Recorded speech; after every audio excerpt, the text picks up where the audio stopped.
म जहाँसम्म आइपुगेको छु, मलाई यो प्रधानमन्त्रीको पद पनि केही पनि मेरो बुवाले अंश दिनुभएको होइन, नेपाली जनताले दिए हो। त्यसमा म बहुत स्पष्ट छु। आमाले कोक्रोमा राख्दै आइन पनि भन्नुभएको थियो तपाईँले होइन? त्यसो भएर यो जनताले विश्वास नगरेको भए यहाँ त दुईटा टका फुहार हुन्छ नि, ताना तान्छ। ककसको बिचमा कहिले जनताले तान्छन्, कहिले जनतालाई अल्मल्याउनेहरू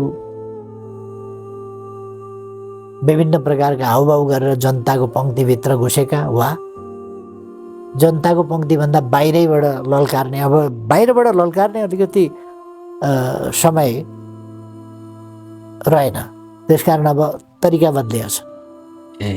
अब भित्रै पसिसके जनता भित्रै छन्, जनताकै हो भन्ने गर्छन् र जनताका हितहरू र अरूका हित जनताका नाममा बजाउनेहरू, यसका बिचमा एउटा तानातान छ।